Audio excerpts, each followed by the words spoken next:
elle est arrivée il n'y a pas très longtemps sur Auxerre. Et elle est arrivée avec une fraîcheur qui nous a conquis, il faut dire ça comme ça. Elle s'arrête plus, elle sera à l'Escale, c'est ça Alors, c'est pas officiel. Ah, c'est pas officiel. What? C'est pas officiel. Alors, mais je le suis le 15 novembre et pour la suite on verra. Voilà. Donc pour vous dire que, bon, c'est le début de quelque chose, peut-être, en tout cas, donc avec grand plaisir. On l'accueille pour quelque chose qui est en work in progress, on peut dire ça comme ça? Exactement. 1, 2, ça marche pas. Elle va galérer. Non, ça s'appelle les minorités, c'est ça? C'est ça. Applaudissements, s'il vous plaît.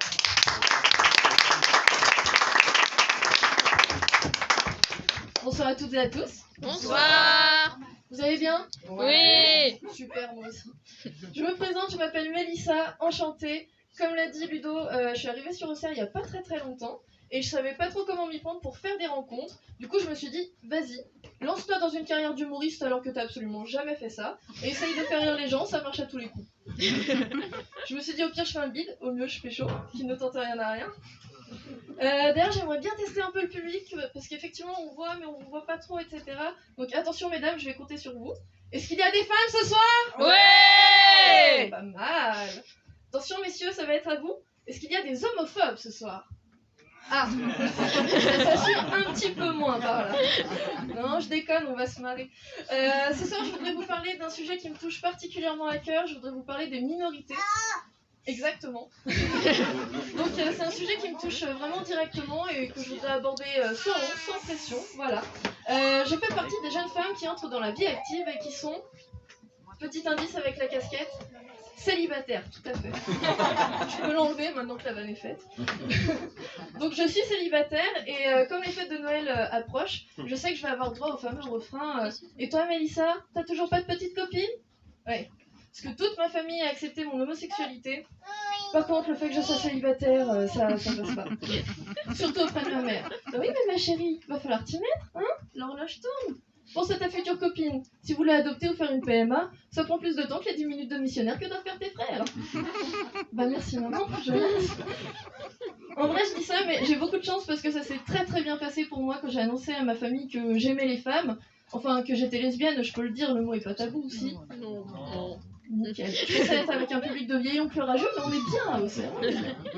Non, vraiment, ça s'est très bien passé. Ma mère m'a dit qu'il n'y avait pas de problème, mais qu'il faudrait qu'on parle d'adoption, quand même.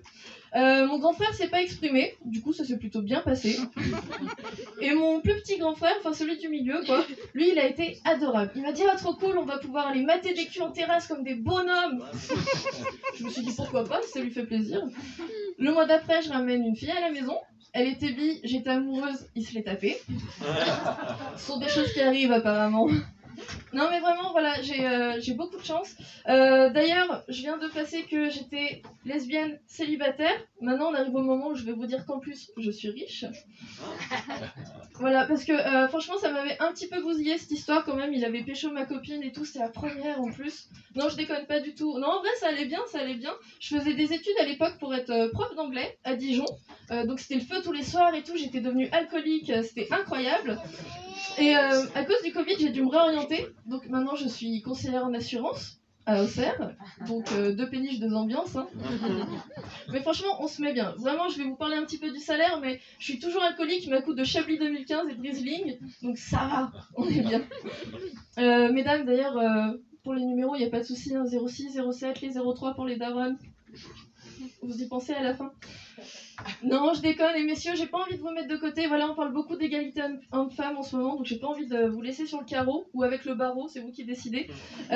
Donc s'il y en a qui veulent me donner leur Insta à la fin, il n'y a pas de problème. Je me dis, vous avez tellement l'habitude d'être friendzone, que ce soit par une lesbienne ou par une hétéro, vous verrez pas la différence. Non, j'en ai fini avec les annonces. Non, en vrai, je suis contente d'être devant un public bienveillant, où je peux m'exprimer, porter une casquette Pride et tout, c'est hyper important pour moi, parce que j'ai des amis qui n'ont pas eu cette chance.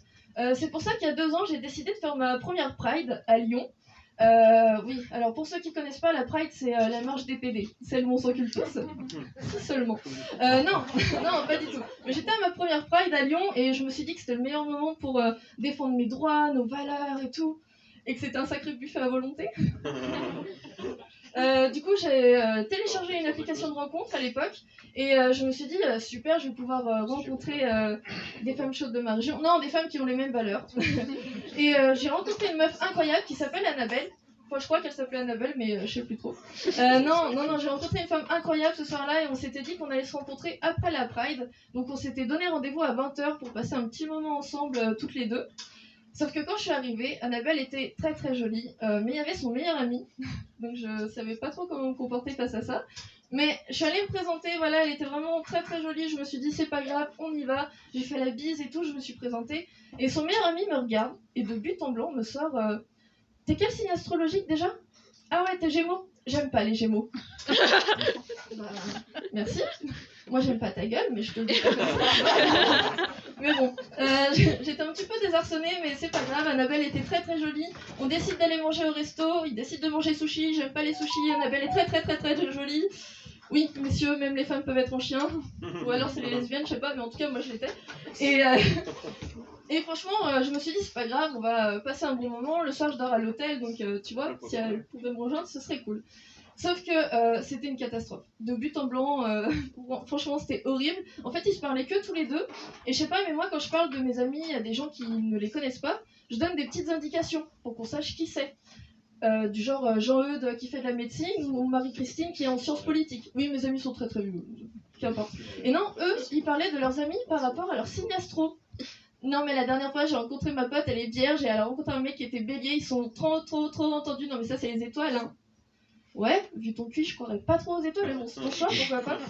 Du coup, c'était horrible, je passais vraiment une mauvaise journée, et j'ai compris en fait que le copain de Annabelle était là parce qu'Annabelle n'était en fait pas intéressée. Donc on passait un super moment. Donc je décide d'appeler, d'envoyer un message à mon ancienne colocataire. Je lui dis, écoute, le date se passe pas bien, appelle-moi et dis-moi que ton mec t'a largué salement, tu vois. Elle m'appelle au bout d'une demi-heure. C'était long.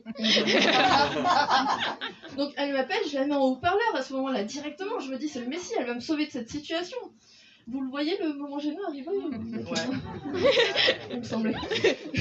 Donc je décroche et là il y a un moment de battement où on l'entend respirer et je pense qu'elle se préparait, elle préparait ses chakras et là de manière théâtrale elle me dit Mélie, mon grand-père est mort.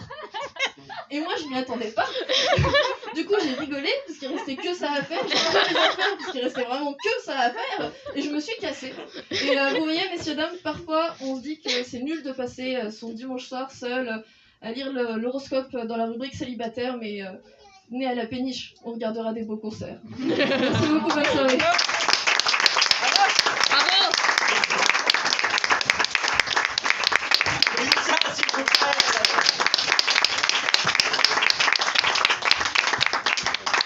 Donc bientôt à l'Escale.